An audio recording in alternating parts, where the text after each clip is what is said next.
Mom installs camera in son's room. She got scared when seeing the footage. A mother installs a baby monitor in her son's room to keep an eye on him after she notices him tired and restless all the time, only to discover a sudden movement there that sends shivers down her spine.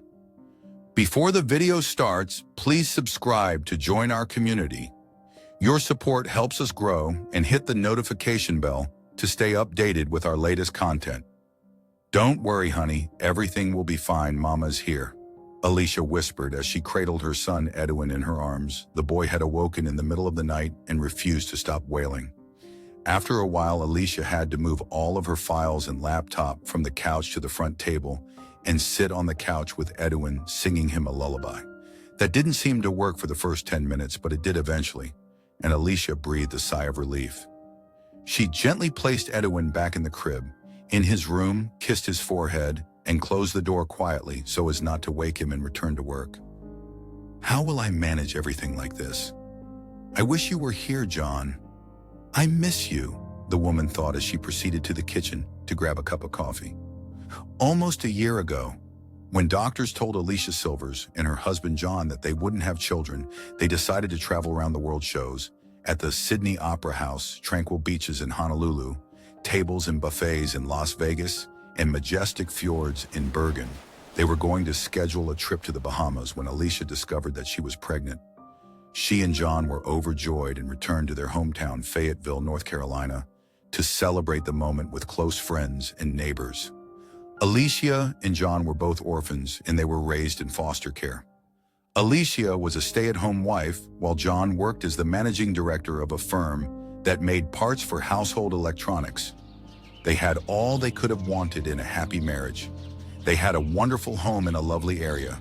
They enjoyed each other's company, and now they had the delight of becoming parents.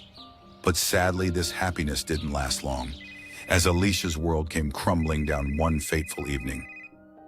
"Hello, am I talking to Alicia Silvers?" "Yes. How may I help?" "This is Officer Duncan, ma'am. I'm sorry to inform you that your husband was killed in a terrible car accident on Farm Road Highway. We got your contact number from his phone. We'd appreciate it if you could come and confirm the body as soon as possible." Alicia couldn't believe what she was hearing. That morning, John had left, telling her he was going out of town for a business meeting. She didn't want him to leave and had told him she didn't feel right about it. But he'd convinced her that she was overreacting and that everything would be fine. Alicia was 7 months along with her pregnancy at the time. When John insisted on leaving for his meeting, she relented and kissed him goodbye. He'd promised to return soon, but when she heard the terrible news, she couldn't bear the shock and went into labor. Thankfully, she quickly dialed her next-door neighbor, Mrs. Hall, who rushed to her house and called 911. Alicia was immediately rushed to the hospital, where she gave birth to a baby boy. However, due to his premature birth, he was admitted to the NICU for some time. When Alicia and the baby were discharged from the hospital, she took over John's business and began working to support her son. Understanding the company dynamics didn't take her long. Because she had an MBA, problems arose because Edwin was very small and constantly demanded his mother's attention. John's secretary, Madison, was extremely helpful to her and understood her situation. So she suggested that Alicia work from home and assisted her in setting up her workspace so that Alicia could care for her baby. Yes, Alicia could have hired a nanny to look after the boy, but she didn't want to do that. She wanted to look after her baby on her own, so she started working from home. In that way, somehow, Alicia managed to look after her son and work simultaneously. Almost a year passed like that. Little did Alicia know, she'd soon have another trouble knocking at her door. The present day. As Alicia made a cup of coffee and proceeded to the living room, she arranged all her files and decided to take a final look at the reports for the day. It was around 1 a.m. It took her half an hour to wrap up the work, and the woman retired on the couch due to tiredness. Suddenly, she awoke at 8 o'clock in the morning due to Edwin's crying sound. She jumped to her feet and dashed over to him, where she discovered him with tears streaming down his cheeks like a waterfall.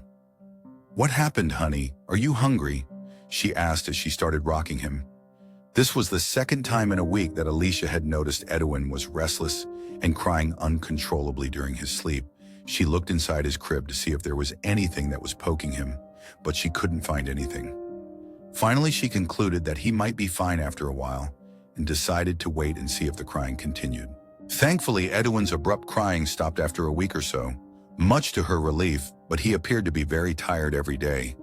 He kept yawning and touching his face whenever she held him in her arms or tried to play with him, and the toys he'd previously adored seemed uninteresting to him.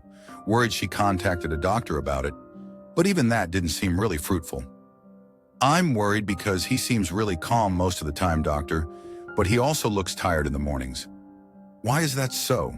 asked Alicia, worried. "Don't worry, Mrs. Silver's babies seem to have a phase," the doctor advised her. "Perhaps Edwin is going through the same. But how long will it take for him to be fine? I'm really worried about him." "Don't worry much, Mrs. Silvers.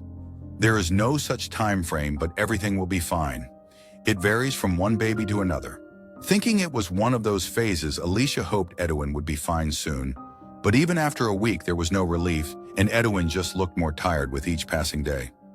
One afternoon, Alicia decided to check on him after putting him to sleep and heard a strange noise coming from his room. It seemed as if Edwin was giggling, and there was someone in his room. At first, she thought it was just her suspicion because she burst open the door but didn't find anyone inside. Edition was staring at her from his crib, and the room was strangely quiet. She looked in the bathroom, inside the cupboard, and under the bed, but no one was in the room. Alicia returned to the living room thinking it was work-related stress, but the activity continued the next day and the next every day. Edwin would jolt awake from his sound sleep, giggling or simply staring around the room, thinking something was off. Alicia installed a Wi-Fi baby monitor inside to keep a watch on Edwin and sat in the living room watching the live feed. She fixed her gaze on the screen, watching it intently, and everything appeared to be fine for the first few minutes. However, after about 10 minutes, she noticed a sudden movement in the room and Edwin's lip tilting in a smile. Fearing that someone had crept into Edwin's room, Alicia dashed to his room and slammed the door open.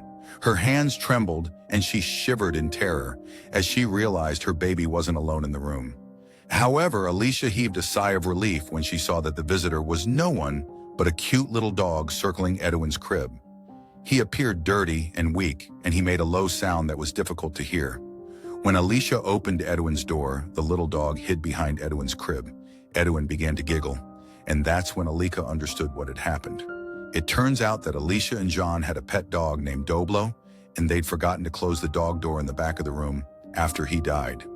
That room used to be Doblo's game room, but it was converted into a nursery for Edwin after he died.